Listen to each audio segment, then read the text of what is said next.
la foi, l'espérance, l'amour, Nouvelle Jérusalem. Le 12 décembre, une cérémonie de l'illumination de l'arbre de Noël a eu lieu dans le jardin de la résidence du pasteur titulaire pour célébrer la naissance du Seigneur. Les magnifiques lumières et décorations colorées qui ornaient le jardin de la résidence du pasteur titulaire exprimaient la gratitude et l'amour du Seigneur. La diaconesse Ah Young, John et sœur Chan Mi-chim ont interprété une louange contribuant à la joie de cette cérémonie. Alléluia, joyeux Noël. Quand le vent souffle en hiver, il fait très froid.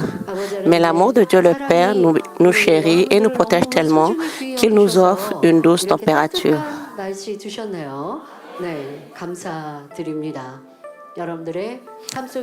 Merci, Dieu le Père. Je prie pour que vous ressentiez toujours l'amour de Dieu, notre bon Père, et le Seigneur dans vos vies. Cet amour n'est pas pour les autres, mais bien l'amour du Seigneur pour vous. Joyeux anniversaire, Seigneur bien-aimé. Joyeux Noël. La cérémonie de l'illumination de l'arbre de Noël, qui s'est déroulée par une belle journée, a permis à l'Assemblée de méditer sur l'amour du Seigneur.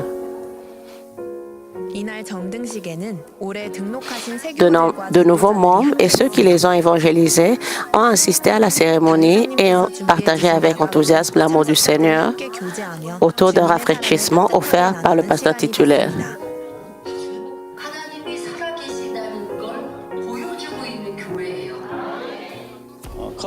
Ceci est une église où Dieu le Père est vivant. Dans la rue, des bénévoles de cette église m'ont offert un café et m'ont présenté leur culte. Je n'étais pas intéressée, mais je leur ai donné mes coordonnées. Plus tard, ils sont venus chez moi avec un petit cadeau. J'ai souffert d'insomnie, mais j'ai très bien dormi cette nuit-là après leur visite.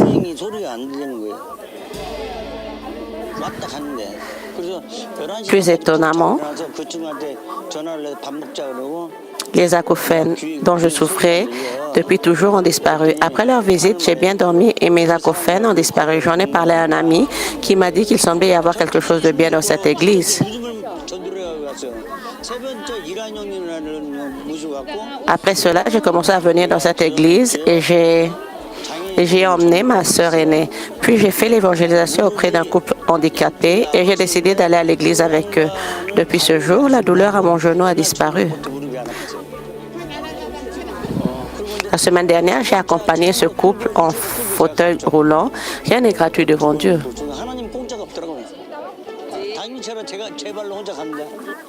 Je participe actuellement à la réunion de prière de Daniel. Bien que je ne sache pas prier, je ressens quelque chose de différent pendant ces réunions de prière. J'ai assisté à la cérémonie de l'illumination de l'arbre de Noël aujourd'hui. C'était magnifique. Comme c'est un endroit sacré, j'ai pris une douche et je me suis bien habillée. Joyeux Noël. Le 13 décembre, un séminaire intitulé « Conférence sur la louange de la prochaine génération » s'est tenu à l'intention des leaders de la louange. Ce séminaire était animé par le pasteur titulaire Soo-Jin Lee. Il visait à mieux préparer les responsables et les équipes de louange à l'époque où les cultes se diversifient.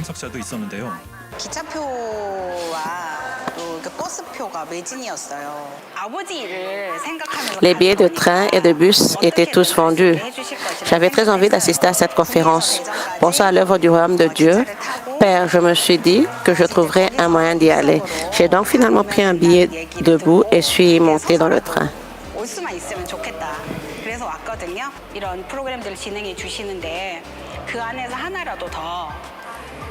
Grâce à cette formation enrichissante, j'espère que nous pourrons apprendre, comme l'a enseigné le pasteur titulaire, comment louer Dieu d'une manière qui lui plaise.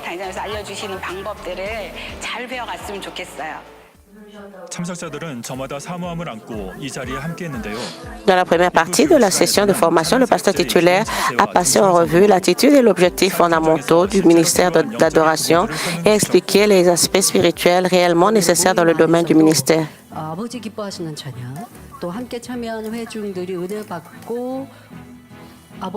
La raison d'être de votre présence est de celle des groupes de louanges et de chanter des louanges qui plaisent à Dieu le Père. On les lui offrant de tout votre cœur afin que l'Assemblée reçoive la grâce.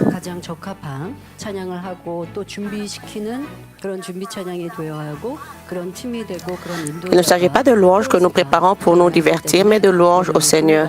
C'est pourquoi nous nous préparons et chantons ces louanges, que ce soit en tant que leader de louanges ou membre d'un groupe de louanges. J'espère que chacun d'entre vous tirera des enseignements utiles de la formation d'aujourd'hui. Pendant la pause, les participants ont partagé des collations et leurs expériences, créant une ambiance chaleureuse et conviviale. La deuxième partie était consacrée à la mise en pratique du savoir-faire et aux questions-réponses. Des conseils tirés de l'expérience de terrain ont été prodigués sur des aspects pratiques liés à l'animation du groupe de louanges, à la gestion de l'équipe et à la pratique. Après qu'ils chantaient des louanges ensemble, elle a souligné que ces enseignements pouvaient être appliqués sur le terrain. Ce fut pour moi le moment de recentrer mon engagement envers Dieu le Père et de repenser à l'état d'esprit nécessaire.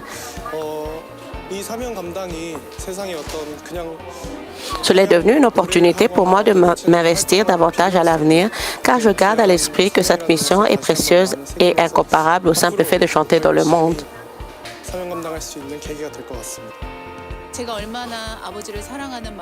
Je réexamine et médite sur la fréquence de mes prières avec un cœur qui aime Dieu le Père et sur combien j'ai atteint la sanctification. Je prends la résolution de me consacrer à Dieu avec encore plus de ferveur, comme je l'ai appris aujourd'hui.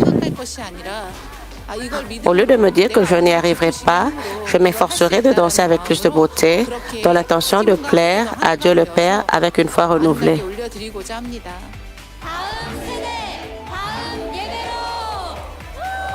Prochaine génération, prochain culte.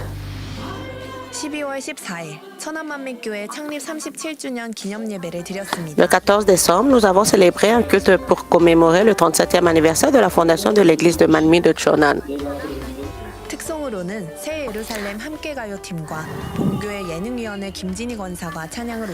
La grande diaconesse Jenny Kim et l'équipe Nouvelle-Jérusalem ont offert des louanges particulières et le pasteur Myung Lee a délivré un sermon intitulé « Une alliance inébranlable ». Après le sermon, la joie a été partagée lors d'une louange de félicitations préparée par l'église de Manmin de Cheonan et notre équipe de louanges de félicitations.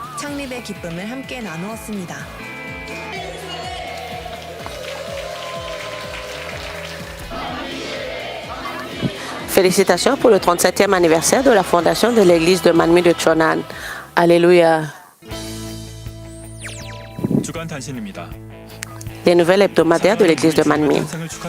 Pour célébrer la naissance de notre Seigneur bien-aimé, une veillée de Noël aura lieu le 24 décembre dans le cadre des célébrations hivernales de louanges puissantes. Un culte de Noël se tiendra le 25 décembre à 11h.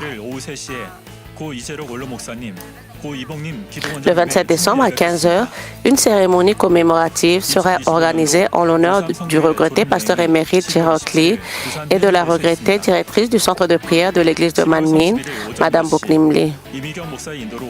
Le voyage de fin d'année des élèves de terminale de 2025 aura lieu à Haeundae, Busan, le 27 décembre. La cérémonie de clôture de 2025 se tiendra le 31 décembre à 10h sous la direction du pasteur Mi-Gyung Lee. Le culte du Nouvel An 2025-2026 aura lieu le 31 décembre à 23h.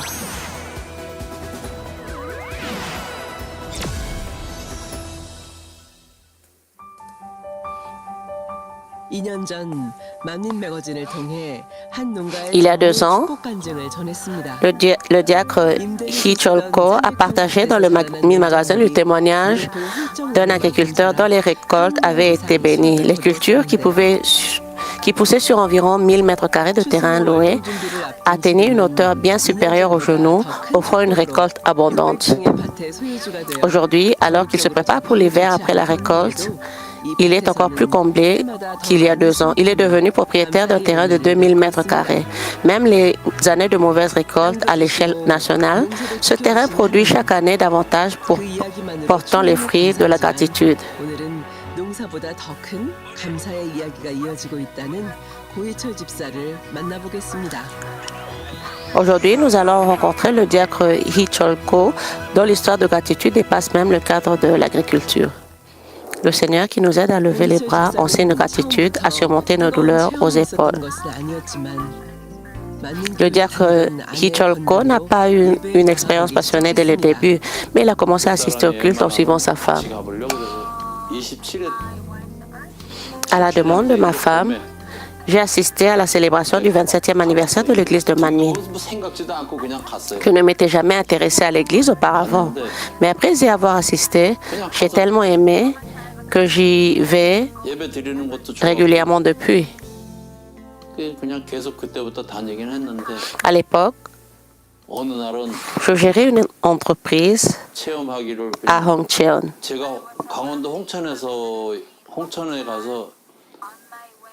Sur le chemin du retour, après le culte du dimanche matin, j'ai emprunté une ruelle sans prêter attention au sermon, respecter le sabbat, délivré par le pasteur émérite, et ma voiture a percuté un homme âgé à vélo.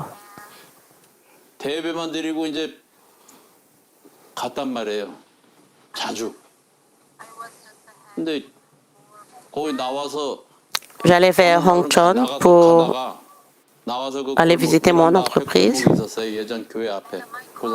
et ma voiture a percuté un homme âgé à vélo dans une ruelle étroite. J'ai emmené le vieil homme à l'hôpital. J'ai fait la déclaration de sinistre auprès de l'assurance et sur le chemin du retour, je me suis soudain rendu compte que je n'avais pas respecté le sabbat comme il se doit.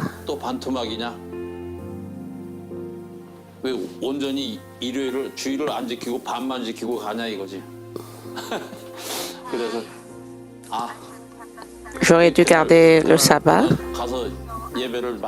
complètement. Je suis donc retourné à l'église ce jour-là et j'ai assisté au culte du soir.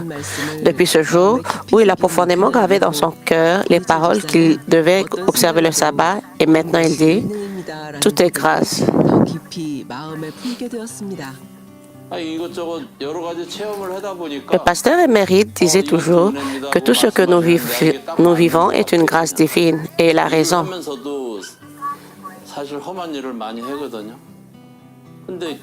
J'ai beaucoup travaillé, mais je n'ai jamais été blessé et j'ai toujours été protégé. Tout cela est dû à la grâce de Dieu. Et sans elle, je ne pourrais rien faire.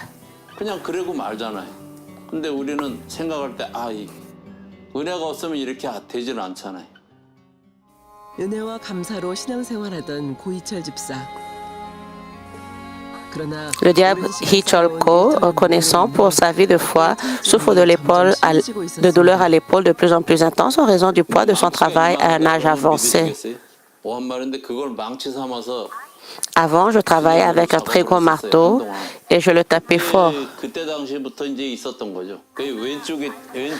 Depuis, j'ai mal.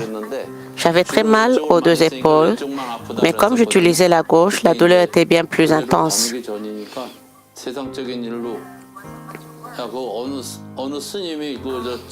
Avant de commencer à aller à l'église, un moine m'a remis l'omoplate en place et m'a fait des séances d'acupuncture, mais la douleur est revenue juste après.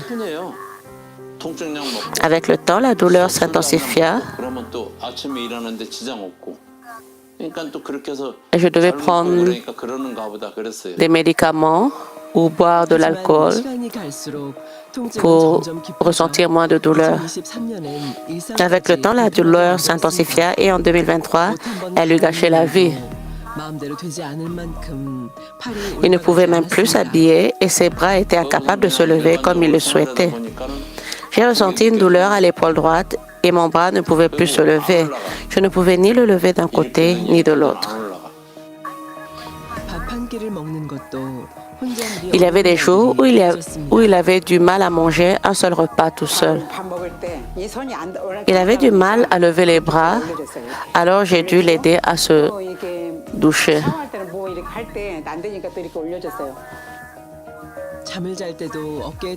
Ou prendre quelque chose. Il ne parvenait pas à bien dormir à cause de la douleur, même lorsqu'il dormait. J'étais obligée de dormir sur le dos car j'avais l'impression que mon épaule allait se briser si je dormais sur le côté. Mais au fil des nuits, j'ai trouvé une position plus confortable. Quand j'ai voulu me remettre sur le côté, la douleur était si intense que je suis allée à l'hôpital pour me faire une injection. Mais ça n'a rien changé. Je ne pouvais toujours pas lever le bras. J'ai donc passé une IRM.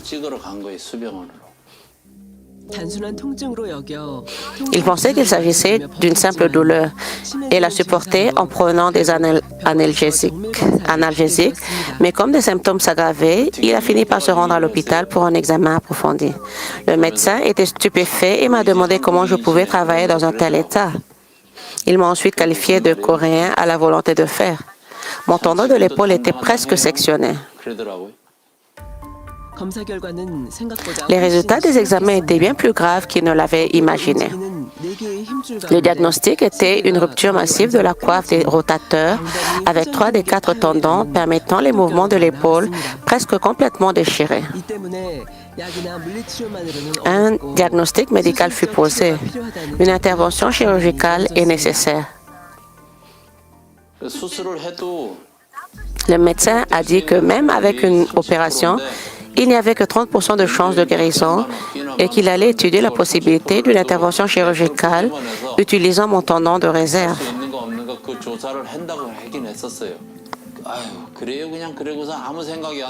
Je n'arrivais pas à réfléchir. J'ai simplement dit à ma femme que même si je me faisais opérer, le taux de guérison n'était que de 30%.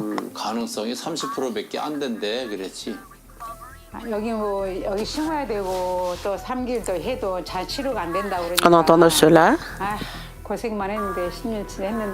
j'ai pleuré, le cœur brisé, ne sachant comment soulager la souffrance de mon mari. J'avais le cœur lourd et j'ai prié Dieu de guérir son épaule.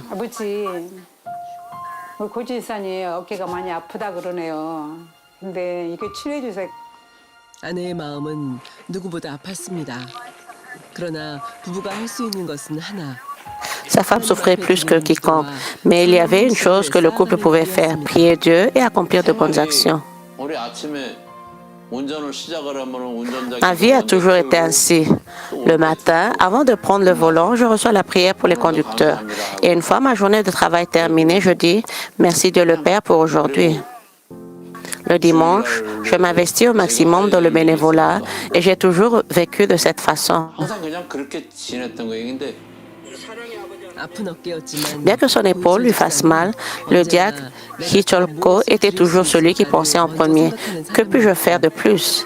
Et lorsque l'Église avait besoin de personnel, il participait volontiers à divers services de bénévolat.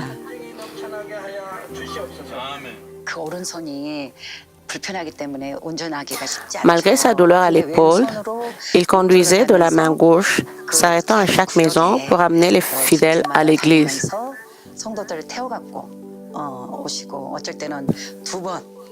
Il a également servi avec dévouement lors du déménagement du sanctuaire.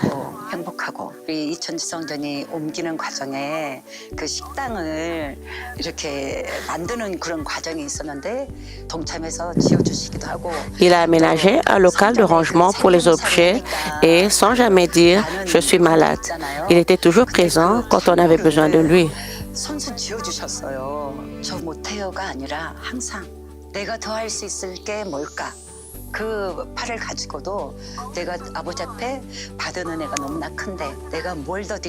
Il pensait toujours comment est-ce que je peux faire encore plus pour l'Église. Je suis profondément touchée par son humilité et sa fidélité. Quand je repense à l'époque où mon mari faisait du bénévolat, je ne crois pas qu'il ait jamais pensé « ça fait mal ». 힘들지 않느냐라고 묻지만 Certains se demandent, n'est-ce pas difficile? Mais pour le diacre Hicholko, servir le royaume de Dieu n'était pour lui qu'une source de gratitude et de bonheur. Comme il construit chaque jour avec attitude et la foi, Dieu, les voyants, leur permet de porter du fruit en tant que leader de district et, en mai dernier, les conduisait à une place particulière au centre de prière. 특별한 은혜의 자리까지 인도해 주셨습니다. 아픈 어깨를 안고도 예배를 지키고 Malgré sa douleur, sa souffrance, il continue à prier, à servir la congrégation, à prendre soin du sanctuaire et à vivre ses journées dans la gratitude. Et en plus de tout cela, Dieu avait préparé une bénédiction en retour.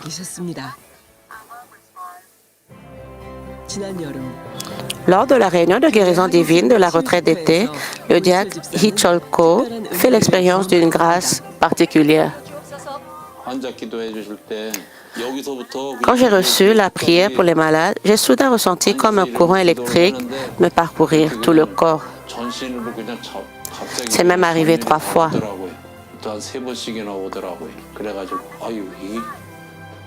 Je me suis dit, quelque chose a changé.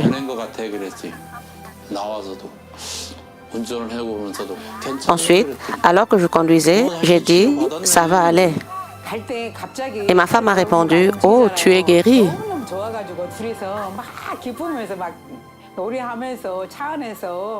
Il pouvait bouger son bras droit et nous étions si heureux que nous l'avons félicité et exulté. 어깨 통증으로 인해 옷 하나 갈아입는 일도 힘들었던 시간 위에 이제는 자유롭게 팔을 올릴 수 있는 오늘을 허락해 주셨습니다. Au bout d'un certain temps, sa douleur chronique à l'épaule a disparu. Aujourd'hui, il a retrouvé la liberté de lever les bras et s'habille facilement. Alléluia. Je suis allée à l'hôpital et je leur ai dit que je n'avais pas besoin d'injection contre la douleur.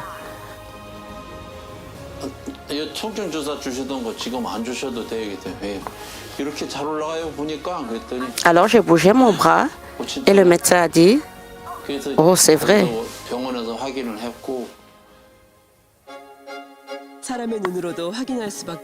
Il peut désormais servir avec encore plus de gratitude au travail et dans les lieux de culte.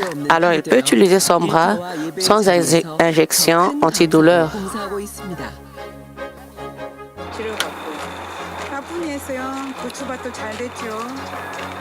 Le champ de poivrons a bien poussé. Nous avons eu encore plus de chance. Alors nous en avons acheté un. Avions-nous seulement un seau à l'époque? Non, pas du tout. Mais nous l'avons acheté. Oui, nous l'avons fait. Le propriétaire a attendu, c'était une chance inouïe de pouvoir acheter le terrain pour un an. C'est vrai, je vis toujours dans la gratitude. Merci, toute est gratitude et l'émotion passe avant tout. L'émotion. Quand j'ai eu la certitude d'être guéri, je me suis dit, je dois continuer à travailler dur sur ce que j'entreprends. C'est le bonheur, c'est la gratitude. Mais est-ce bien raisonnable? Ai-je le droit d'être si heureux?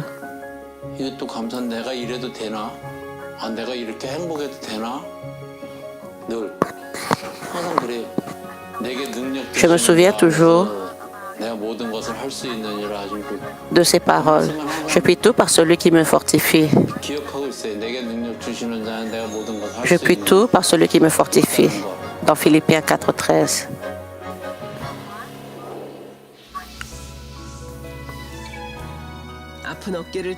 Dieu, qui nous a enseigné une gratitude et une obéissance plus profonde à travers ses souffrances, déclarant, je dois simplement vivre dans la gratitude et le bonheur en obéissant à la parole de Dieu.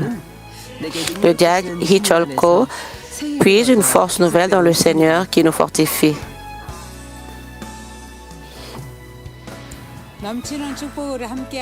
Merci d'être avec nous et de nous combler de bénédictions. Père Céleste qui nous guérit par ton amour. Merci, nous t'aimons.